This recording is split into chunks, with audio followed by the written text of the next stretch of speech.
I'm beginning to understand that absence is better than negativity. And when I say that, I mean almost in every sense of the way that it could be interpreted. Obviously not some of the more extreme cases, but I really mean it to say that it's better to lack something than to have something that is negative. And when I say this, I really mean this in two contexts or two main contexts that I've experienced recently. And one of that is in terms of other people, and the other one is in terms of the things that we allow ourselves to do. So, in terms of people, I think that oftentimes we get so caught up in almost necessitating other people for our own lives that we tend to accept negativity rather than absence. We tend to hang around people that don't make us feel as good as we want to feel about ourselves rather than feeling that way by ourselves. And I think that's a really negative way to look at things, because I think that in terms of having people around in your life, I think it's not a bad thing to have people in your life. I think it can be very positive, but I think it's necessary that we almost find a way to only necessitate ourselves and only necessitate God, because I think that at the end of the day, we're all going to die alone. And that's not to think in a really negative context, but it's really to say that a lot of the things that we do in our lives, it's something that we need to do without the presence of other people. So in recognizing that, it's important to almost substantiate that absence, or substantiate the ability to exist in that absence in our daily lives. So it's to say that if you're in a room of people that make you feel negative, it's almost being so comfortable and loving yourself so much to recognize that you don't need that room, and almost staying silent in that room because you know that you won't truly be appreciated there. And the second context that I've noticed, or I've been experiencing a lot recently, is in our habits and in the things that we do in our day-to-day lives. I think that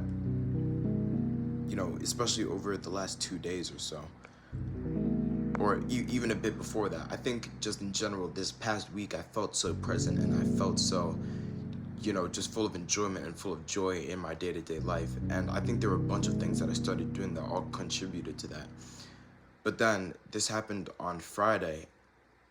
I started slipping into some of my old habits that don't represent and don't reflect who I am as a person anymore. And in doing so, that's almost kind of made it more difficult for me to tap into the joy that I had even just a few hours before I did those habits. And that's really just to say that I think I'm starting to understand that it's better to be bored than to do something that is negative. It's better to do nothing than to sin. And I'm really just starting to understand that now. And I'm also starting to understand that in the context of our thoughts almost.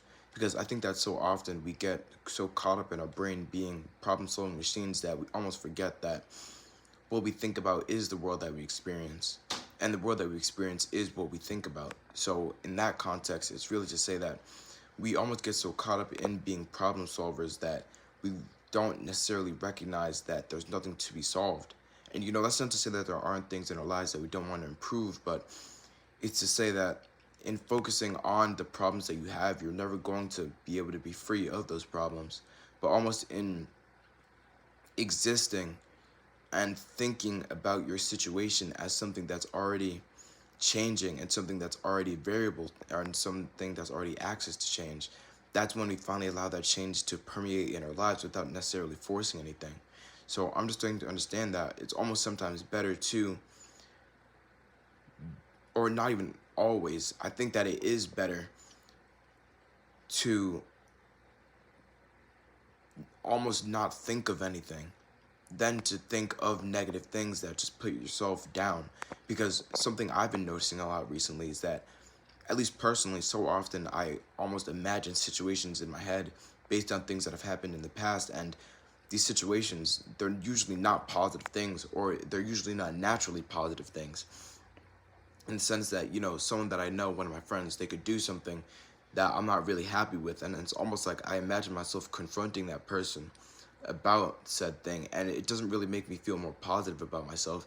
And honestly, I think that could impact my mood for the rest of the day, even if I'm just thinking about that thing for 10 or 15 minutes. So I think that it's important that we almost recognize that we're not our thoughts, but rather we're our reaction to them. In the sense that I think we all, to an extent, have intrusive thoughts, and thoughts that don't necessarily reflect who we are as people. And in doing so, we recognize that we have the ability to control our thoughts the same way that a farmer has an ability to control his crops, in the sense that we can plant the seeds of our thoughts, and that's in what we surround ourselves by. But sometimes there's going to be weeds that grow, and it's our job and it's our responsibility to almost pluck those out and replace them with positive thinking and with positive thought. And in doing so, we just become more happy and more positive people as a whole. So, that's all to say. I'm just really starting to understand that it's almost important that we recognize what is positive for our lives and what's not, and almost letting go of what's not positive for our lives. But, one last point that I have to make, and it's that you can't replace something with nothing. And oftentimes when you try to replace something with nothing, you almost allow other things that aren't necessarily what you want to experience to permeate that space. So it's important that we recognize what's not positive for our lives, and then we replace it with something, even if that something is not the same, almost plain, as what we once had. And just to explain that point really quickly, they used to say that, for example, let's say that it was people in your life that are negative.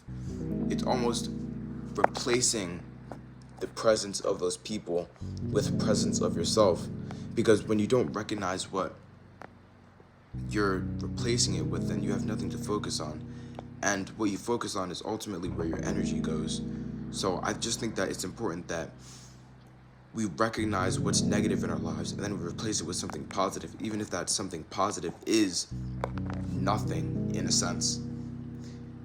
If, like, another example that I have, if you constantly think negative thoughts, then it's almost letting go of those negative thoughts and either permeating that space with positive thoughts or permeating that space with just no thought at all.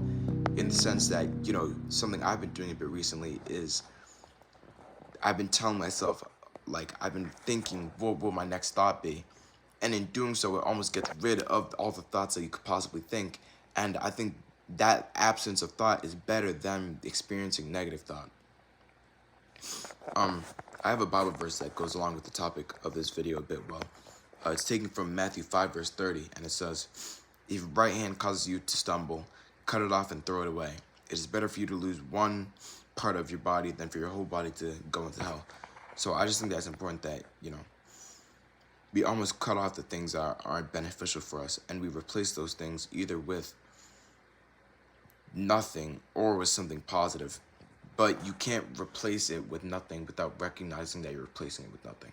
It's a bit of a, conceptual topic, but I hope what I said made sense. And yeah, thank you for watching.